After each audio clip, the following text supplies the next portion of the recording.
30 अप्रैल 2025 अक्षय तृतीया, साल का सबसे बड़ा दिन, जिस दिन किया गया कोई भी कार्य, भले ही कोई मंत्र जाप शुरू करना हो, कोई जड़ पहनना हो, कोई रत्न धारण करनी हो, या कोई भी विशेष कार्य, दान पुण्य पूजा पाठ का, यह सबसे बड़ा विशेष दिन जाना जाता है। इस दिन किया गया कोई भी कार्य का फल कभी क्षय नहीं होता, हमेशा हमारे साथ रहता है जन्म जन्मांतर। इस तिथि को युगादि तिथि स्वरूप में भी माना जाता है, ऐसी मान्यता है। इसी दिन से त्रेता युग और सतयुग की भी शुरुआत हुई थी। श्री नारायण के एक स्वरूप परशुराम भगवान का इस दिन जन्म हुआ था। इसी दिन बांके बिहारी जी के श्री चरणों के दर्शन होते हैं। इसी दिन से केदारनाथ के कपाट खुलते हैं। इस दिन की महिमा ना जितना कहा जाए उतना कम है। कुबेर भंडारी को कुबेर भंडार इसी दिन प्राप्त हुआ था, ऐसा शास्त्र वर्णन कहता है। इस दिन के बारे में ऐसी मान्यता है कि यह साल भर का, एक तो धनतेरस और जो से सर्दी अर्थात कार्तिक का जो है विशेष जो अबूझ मुहूर्त कहा जाता है वह, और यह गर्मियों की धनतेरस के रूप में इसे जाना जाता है। इस दिन किया गया कोई भी कार्य कभी निष्फल नहीं होता। तो आप सभी को यह दिव्य प्रयोग कैसे करना है ध्यान से सुने, अंत तक बने रहें। जीवन में हार रहे हैं, दुख पा रहे हैं, किसी नए कार्य की शुरुआत इस दिन करते हैं तो कोई पंचांग देखने की आपको आवश्यकता नहीं है। बस भगवान का ध्यान करें, अपने इष्ट पितरों का ध्यान करते हुए अपने नए कार्य की शुरुआत आप चुटकी में कर दीजिए, हमेशा सफलता कदम चूमेगी। कोई नई चीज़ लाना चाहते हैं तो इस दिन से शुरुआत कर लीजिए।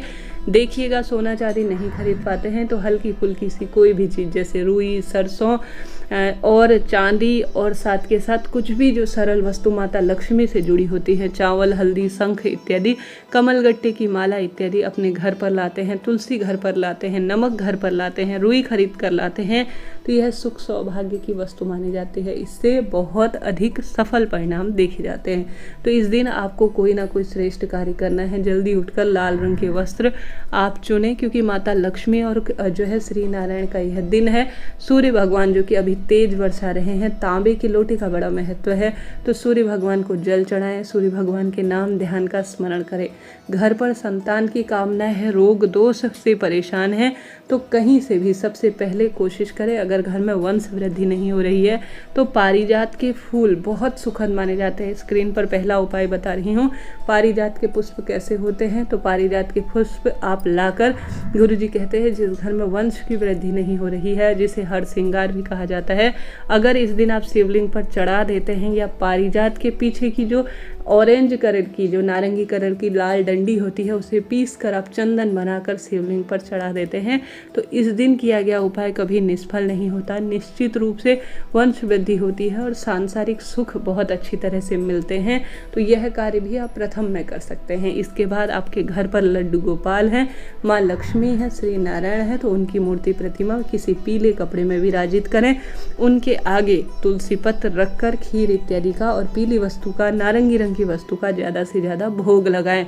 इस दिन घर में नमक युक्त पोछा जरूर लगाएं, इससे सौभाग्य बढ़ता है। माँ लक्ष्मी के चरण कमल हमारे घर पर पड़ते हैं। हल्दी और जो है विशेष तौर पर नमक, यह सौभाग्य का जाना जाता है, माँ लक्ष्मी से इसका संबंध रहता है। घर के दरवाजे पर भी जल का छिड़काव करें, जिसमें एक चुटकी हल्दी आप जरूर डालिएगा। इसके बाद जो गुरुजी का उपाय है वह आपको बताना चाहूँगी, जो कि अक्षय तृतीया के दिन संतान प्राप्ति के लिए आप करते हैं तो लाभ तो आपको मिलता ही है। इस उपाय को आप YouTube में सर्च कर सकते हैं, जिसमें आपको लेना है 2 पात्र अर्थात 2 लोटा जल आपको लेना है। जो पहला उपाय बता रही हूँ उसे सुनिएगा, इसके बाद जड़ का उपाय है उसे भी सुनते हुए जाइएगा। 2 लोटा जल लेना है, एक लेना है मिट्टी का, एक लेना है पीतल का या कांसे का, जैसा भी आपके पास है। दोनों लोटे जल को लेकर एक के हाथ के ऊपर एक रखकर चले जाएं किसी भी बड़ पेड़ के नीचे। आप जानते होंगे बट सावित्री व्रत में बड़ पेड़ का ही पूजन किया जाता है। इस उपाय में आपको माता प्रसूति का नाम लेना है। यह प्रसूति से महापुराण कथा का बताया गया उपाय है, जो कि बैसाख महीने में ही किया जाता है। आप इस उपाय को YouTube पर सुन भी सकते हैं। तो माता प्रसूति, माँ वीरणी और दक्ष प्रजापति का आपको नाम लेना है और अपनी मनोकामना बोलनी है कि मुझे पुत्र प्राप्ति हो जाए, ऐसी प्रार्थना। आपको दक्ष प्रजापति, माँ वीरणी, माँ प्रसूति का नाम लेते हुए दोनों हाथ में, अर्थात पहले एक हाथ में मिट्टी का पहले पात्र रखें, फिर जो है आप उसके ऊपर स्टील तांबे का छोटा सा एक पात्र रख लीजिए। कुल मिलाकर 2 लोटा आपको जल ले जाना है। अब बड़ पेड़ के नीचे छोटा सा आप पार्थिव शिवलिंग बना सकते हैं, या पहले से बड़ पेड़ के नीचे कोई शिवलिंग रखा है तो वहाँ पर आप अपनी मनोकामना बोलकर माता प्रसूति, माँ वीरणी और दक्ष प्रजापति का नाम लेकर उस शिवलिंग पर, जो आपने अपने हाथ से बनाया है या पहले से विराजित है, जैसे कंकर रूपी शंकर को वहाँ पर आप मान सकते हैं कि यह शिवलिंग है, आपको जो है दोनों हाथों से अपने जो जल है वह धीरे धीरे शिवलिंग पर चढ़ा देना है, बड़ पेड़ के नीचे। ठीक है।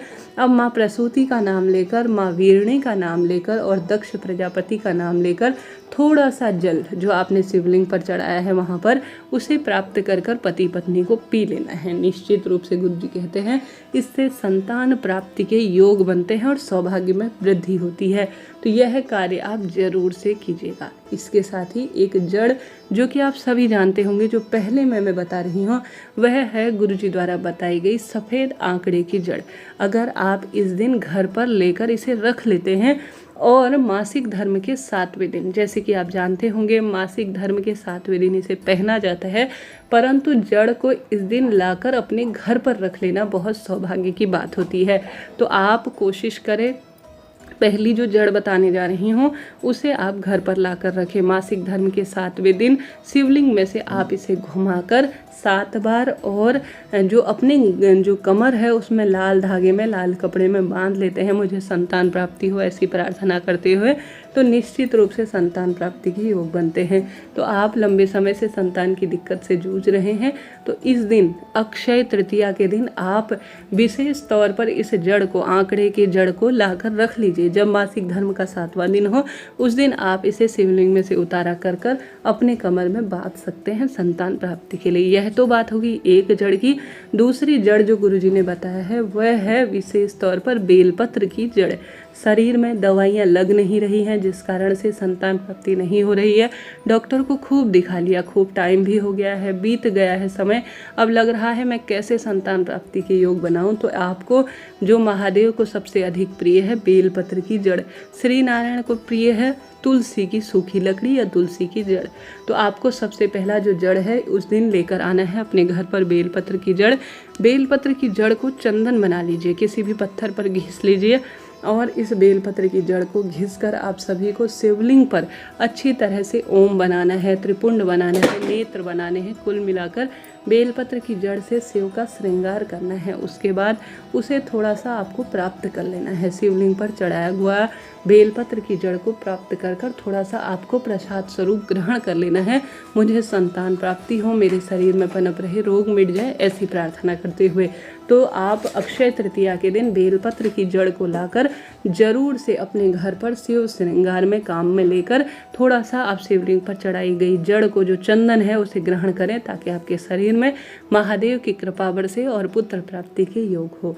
तो यह कार्य कर सकते हैं। इसके बाद यह जो अक्षय तृतीया का दिन है माँ लक्ष्मी और श्री नारायण का दिन माना जाता है। इस दिन पति पत्नी दोनों लड्डू गोपाल की सेवा पूजा करें। लड्डू गोपाल घर पर नहीं है तो उनको लाकर रखें।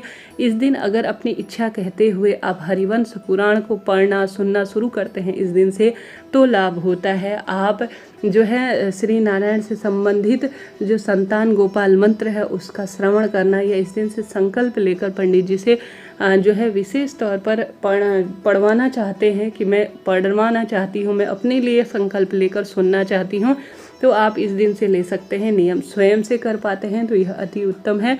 मोबाइल में स्वयं भी आप सुन सकते हैं, लाभ तो होता ही है। इस दिन अगर किसी मंदिर में या घर के मंदिर में छोटे से लड्डू गोपाल हैं, उनको चांदी की आप बांसुरी उपहार स्वरूप देते हैं तो आप चांदी की खरीदारी भी कर लेते हैं और आप उपहार स्वरूप लड्डू गोपाल को देते हैं तो यह सुख सौभाग्य के रूप में भी जाना जाता है।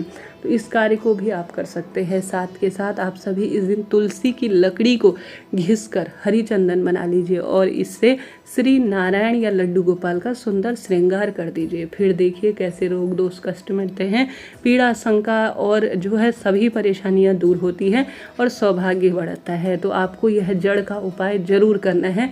लाभ तो आपको मिलना ही है। 1-2 उपाय भी साथ साथ कर लेते हैं तो लाभ तो किसी न किसी स्वरूप में मिलना ही है, भाग्य तो बदलना ही है। आशा है, उम्मीद है यह जानकारी आपके लिए उपयोगी रही होगी। इस दिन खूब दीपदान करें, अन्नदान करें, जलदान करें, भूदान करें, गोदान करें। मिट्टी का भरा हुआ कलश आप उसमें थोड़ा चीनी रखकर, खरबूजा तरबूज रखकर दान करते हैं तो इस दिन किया गया दान कभी निष्फल नहीं होता, हमारे संग चलता है।